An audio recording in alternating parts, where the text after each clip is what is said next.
آپ کے بچے بھلے آپ سے پوچھے یا نہ پوچھے، آپ انہیں یہ ضرور بتایا کیجیے کہ ہم فلسطین سے اس لیے محبت کرتے ہیں کہ یہ فلسطین انبیاء علیہ السلام کا مسکن اور سرزمین رہی ہے۔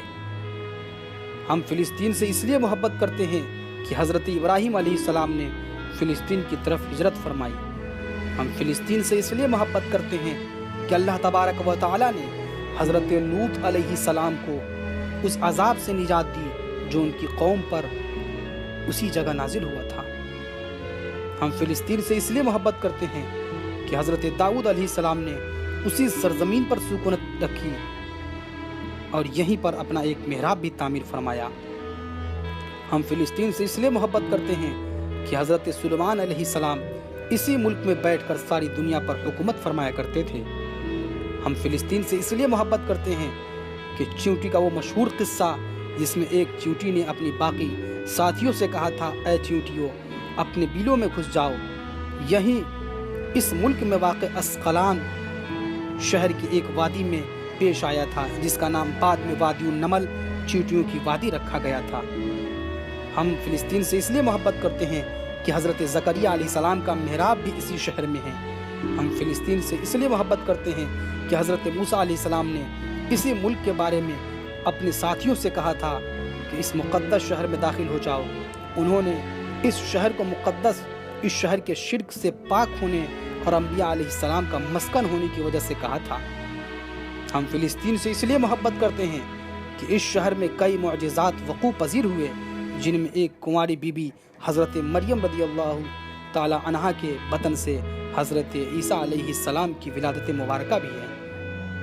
ہم فلسطین سے اس لیے محبت کرتے ہیں کہ حضرت عیسیٰ علیہ السلام کو جب ان کی قوم نے قتل کرنا چاہا تو اللہ تبارک و تعالیٰ نے انہیں اسی شہر سے آسمان پر اٹھا لیا تھا۔ ہم فلسطین سے اس لیے محبت کرتے ہیں کہ ولادت کے بعد جب عورت اپنی جسمانی کمزوری کی انتہا پر ہوتی ہے، ایسی حالت میں بی بی مریم کا کھجور کے تنے کو ہلا دینا بھی ایک معجزہ الہی ہے۔ ہم فلسطین سے اس لیے محبت کرتے ہیں کہ قیامت کی علامات میں سے ایک حضرت عیسیٰ علیہ السلام کا زمین پر واپس تشریف اسی شہر کے مقام سفید مینار کے پاس ہوگا۔ اسی شہر کے ہی مقام باب لد پر حضرت عیسیٰ علیہ السلام مسیح دجال کو قتل کریں گے۔ فلسطین ہی ارض محشر ہے۔ اسی شہر سے ہی یاجوج ماجوج کا زمین میں قتال اور فساد کا کام شروع ہوگا۔ اسی شہر میں وقوع پذیر ہونے والے قصوں میں سے ایک قصہ طالوت اور جالوت کا بھی ہے۔ ہم فلسطین سے اس لیے محبت کرتے ہیں کہ فلسطین کو نماز کی فرضیت کے بعد مسلمانوں کا قبلہ اول ہونے کا اعزاز بھی حاصل ہے۔ ہجرت کے بعد حضرت جبرائیل علیہ السلام دوران نماز ہی حکم ربی سے آقا علیہ السلام کو مسجد اقصی سے بیت اللہ کعبہ مشرفہ مکہ مکرمہ کی طرف رخ کرا گئے تھے۔ جس مسجد میں واقعہ پیش آیا وہ مسجد آج بھی مسجد قبلتین کہلاتی ہے۔ فلسطین سے اس لیے محبت کرتے ہیں کہ حضور اکرم صلی اللہ تعالی وسلم معراج کی رات آسمان پر لے جانے سے پہلے مکہ مکرمہ سے یہاں بیت المقدس فلسطین لائے گئے تھے۔ ہم فلسطین سے اس لیے محبت کرتے ہیں کہ سرکار دو جہاں صلی اللہ تعالی علیہ وسلم کی ابتدا میں انبیاء علیہ السلام نے یہاں نماز ادا فرمائی۔ اس طرح فلسطین ایک بار پھر سارے انبیاء کا مسکن بن گیا۔ ہم فلسطین سے اس لیے محبت کرتے ہیں کہ سیدنا ابو ذر کہتے ہیں کہ میں نے رسول کریم صلی اللہ تعالی علیہ وسلم سے عرض کیا کہ زمین پر سب سے پہلی مسجد کون سی بنائی گئی؟ تو آپ نے ارشاد فرمایا مسجد الحرام یعنی خانہ کعبہ۔ میں نے عرض کیا کہ پھر کون سی مسجد بنائی گئی؟ تو آپ صلی اللہ تعالی وسلم نے ارشاد فرمایا مسجد الاقصی یعنی بیت المقدس۔ میں نے پھر عرض کیا کہ ان دونوں کے درمیان کتنا فاصلہ تھا؟ تو آپ صلی اللہ تعالی وسلم نے ارشاد فرمایا کہ 40 برس کا، اور تو جہاں بھی نماز کا وقت پا لے وہیں نماز ادا کر لے، بس وہ مسجد ہی ہے۔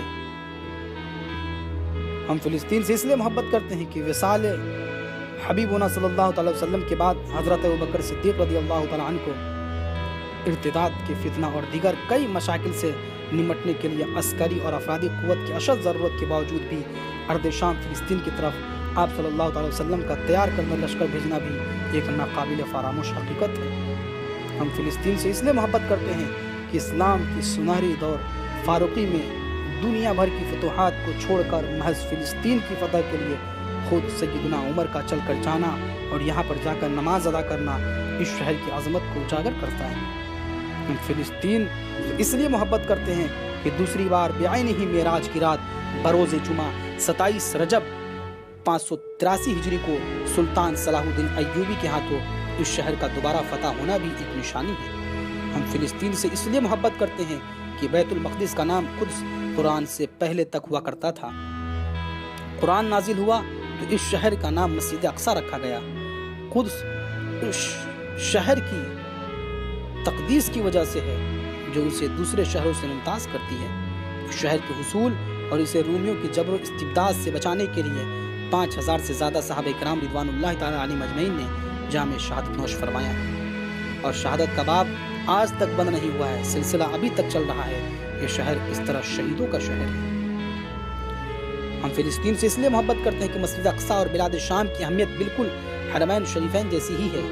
جب قرآن پاک کی آیت والتین والزیتون وطور سینین وہذا البلد الامین نازل ہوئی تو ابن عباس کہتے ہیں کہ ہم نے بلاد شام کو التین انجیر سے، بلاد فلسطین کو الزیتون زیتون سے، اور الطور سینین کو مصر کے پہاڑ کوہ طور جس پر جا کر حضرت موسیٰ علیہ السلام اللہ پاک سے کلام کیا کرتے تھے۔ ہم فلسطین سے اس لیے محبت کرتے ہیں کہ فلسطین کی عظمت کا اندازہ اس بات سے بھی لگایا جا سکتا ہے کہ یہاں پر پڑھی جانے والی ہر نماز کا اجر 500 گنا بڑھا کر دیا جاتا ہے۔ اور آپ کی جانکاری کے لیے بتا دوں کہ فلسطین پر ہمیشہ اسرائیلیوں نے ناپاک حرکتیں کی ہے۔ 2008 سے اب تک اسرائیل نے 1,50,000 فلسطینی کو شہید کیا ہے، جن میں 33,000 بچے بھی تھے۔ اللہ تبارک و تعالی فلسطینی مسلمانوں کی غیبی مدد فرمائے اور ظالموں کو نیست و نابود فرمائے۔